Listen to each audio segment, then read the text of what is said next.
It's Russell Bowers in for Patty Daly today on Open Line, and we'll back to the phones now. And I've got Bill with me, Bill Edison from Protect NL. Bill, how are you this morning? Very well, Russell. How are you? Not too bad. What's on your mind today? That's my dog, Toto. Hopefully he'll stop barking. No worries. I'm calling about a caller and an issue you had on your show yesterday. Paulette Andrews, one of my new best friends here at Protect NL, regarding the industrial wind turbine development proposed for our province. Yeah, there's a few things on the hop there. Well, yeah. So I'm a member of Protect NL. I'm out here in Botwood. Been following the evolution of the wind energy industry as it's been presented to us, the people out here, which has been very obscure at best. But anyway, to get back to my first point regarding your call with Paulette yesterday, a couple of points you raised. I understand you spent some time in Calgary. I did as well. To compare the wind farms in Alberta to what they're proposing for us is not really realistic. The largest...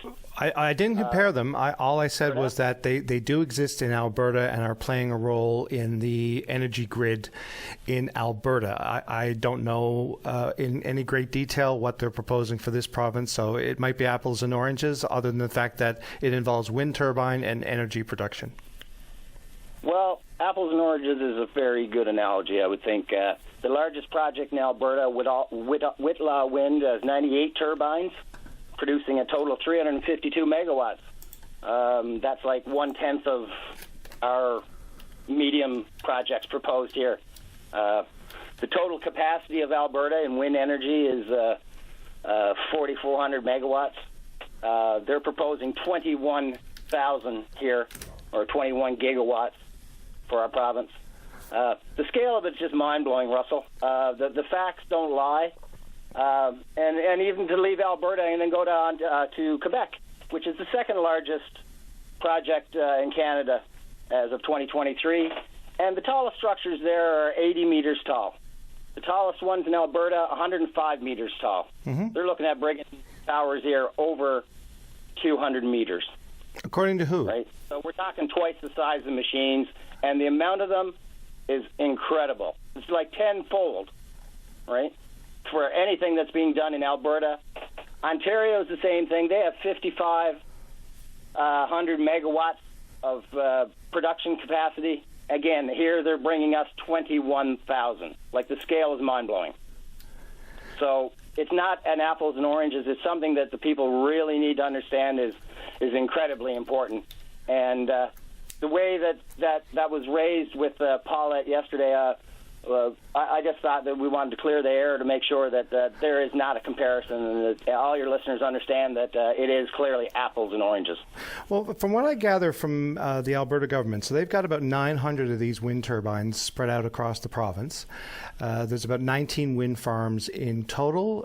It looks like there's a capacity of 1,400 megawatts of power that are coming out of these turbines. And I mean, when you get into the size of them, the height of them, and all that kind of stuff, I'm not quite sure. Can you explain for me why the height is such a big deal? I mean, they're wind turbines. They're up in the sky. Well, let's just think about the geography for a second, Russell. On the prairies, they are prairies. It's flat land, so they don't need to go high. Not necessarily. They're going to place it. Well, the majority of them are. I lived in Calgary as well. The majority of them are on the flatlands. It's sloping terrain, but it's nothing compared to our pristine, beautiful hills. Here in Bay of Exploits, where I'm to, over in Northern Arm, where Paulette lives and is going to be impacted by 25 of these 800-foot structures, less than 1 kilometer from her home. The provincial government is going to allow it up to 550 meters, so that's pretty shocking in itself. But these turbines are going to be huge, and they're going to be placed on top of a hill that's already 700 feet tall. Right. I've got visuals of it up on Facebook on Protect NL, so anybody can go take a look at it. When you see the size of these things, it's really scary, Russell. It's really scary. Right, but they go to 200 meters tall in some cases. I mean, they are around the world to be much bigger than that. Yeah, well, down in Nantucket right now, in the offshore, which they're leading us into with legislation as well in Bill C-49. The largest ones down there now are 1,100 feet tall. Horsted, one of the companies that's operating down in Argentia, in partnership there, they're proposing 1,200 foot for our offshore. So this doesn't end onshore. This is just scary no matter how you look at it. But other than the fact of this, other than the fact of the size, I'm not quite sure where we're going with this. I mean, some things in the world are very, very large, but I take it that you don't feel like you're hearing enough about this issue, or that you're not informed enough, or it sounds like whatever they pitch, you may not want to have on the landscape anyway. So I'm not sure what they could do to assuage your concerns anyway. I'm not against responsible development, Russell. Yeah. But that's interesting that you raise that point, because our project out here, Everett, the project proponents sent a letter to our government, Andrew Parsons, and also I personally sent letters to IET during the process, and to Minister Davis. Not one person from Cabinet has made an appearance at any public event at the Everett project, not one. So I just wanted to call out Minister Parsons on that. That was very disappointing. We have got terrible government participation out in our project, so I want to bring that out to your listeners. It really, really needs to be addressed.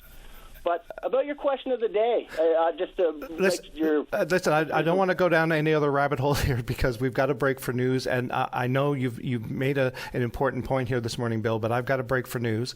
What we'll come back to this another time. I'm sure you'll call back and talk to me about this, or Patty next week. But I got a break for news. But Bill, thank you so much. And Protect NL is the group that Bill is a member of.